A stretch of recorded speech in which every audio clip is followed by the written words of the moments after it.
झुंझुनू में चल रहे मतदाता सूची के विशेष गहन पुनर्निरीक्षण यानी कि एसआईआर 2026 अभियान में लगे बीएलओ टारगेट को लेकर भड़क गए। झुंझुनू और मंडावा के 200 से अधिक बीएलओ और बी सुपरवाइजर ने काम रोक दिया। इसके बाद वे शनिवार सुबह 9 बजे कलेक्ट्रेट पर पहुंचे और धरना दिया। इनका आरोप था कि इन्हें ऐसे फॉर्म अपलोड करने के लिए ऐसे टारगेट दिए जा रहे हैं जो असंभव है। इतना ही नहीं, इनके बनाए व्हाट्सएप ग्रुप पर कार्रवाई की धमकी और घोर लापरवाही जैसे शब्दों का उपयोग किया जा रहा है। इसके बाद एसडीएम कौशल्या बिश्नोई मौके पर पहुंची और बातचीत की। इसके बाद सभी को जिला परिषद सभागार में ले जाकर समझाइश की। एडीएम अजय आर्य ने बताया कि संबंधित सभी बीएलओ से बात हो गई है, इनकी समस्याएं भी सुन ली गई है, सभी काम पर लगाए गए हैं। काम समय पर पूरा हो, ये हमारा उद्देश्य है, बाकी कोई समस्या नहीं। प्रदर्शन करने आए बीएलओ और बी सुपरवाइजर का कहना है कि जब एसआईआर का काम शुरू हुआ तो रोजाना 50 गणना फॉर्म जमा कर अपलोड करने का टारगेट दिया था। शुक्रवार शाम को इस टारगेट को 50 से बढ़ाकर 100 कर दिया गया। इस बीच शुक्रवार देर रात 9 बजे तक झुंझुनू के सूचना केंद्र में मीटिंग चल रही थी।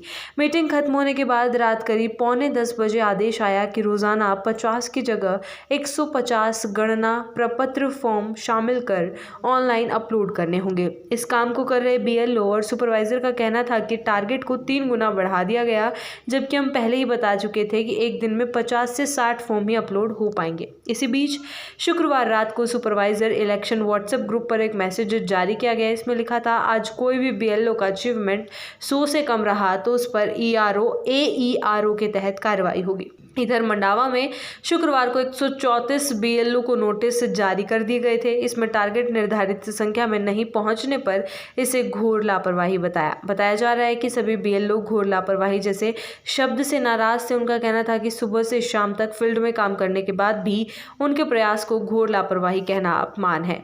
इस मैसेज और नोटिस से दोनों ब्लॉक के बीएलओ और सुपरवाइजर नाराज हो गए। शनिवार को काम बंद करने की घोषणा के बाद वे कलेक्ट्रेट पर पहुंचे और विरोध प्रदर्शन करने लगे। बीएलओ करमवीर पुनिया ने बताया कि हमें मौखिक आदेश दिया गया है, इस काम को 21 नवंबर तक पूरा करना है, जबकि इसकी अंतिम तिथि 4 दिसंबर तक है। ऐसे में टारगेट पूरा करने के लिए दबाव बनाया जा रहा है। उन्होंने बताया कि उन्हें गणना प्रपत्र 4 दिन देरी से मिले और कई जगह लाभार्थियों के फोटो उपलब्ध ही नहीं है।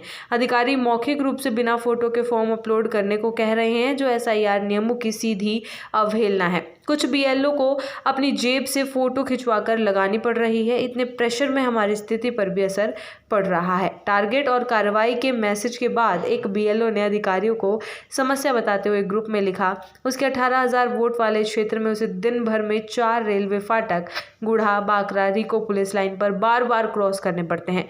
इससे समय बर्बाद होता है। इसके अलावा अपलोडिंग ऐप का बार बार हैंग हो जाना भी काम में बाधा डालता है, जिससे 150 फॉर्म प्रतिदिन इकट्ठा और अपलोड करना संभव हो जाता है। इसके बाद एक और मैसेज कर लिखा, 4 दिसंबर तक जिंदा रहूंगा या नहीं ये भी नहीं पता।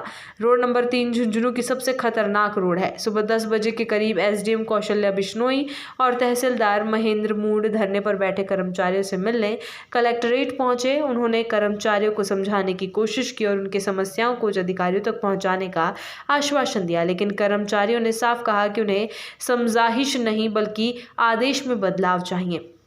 कर्मचारियों ने कहा कि वे अभियान का विरोध नहीं कर रहे, वे केवल सही टारगेट और समय चाहते हैं।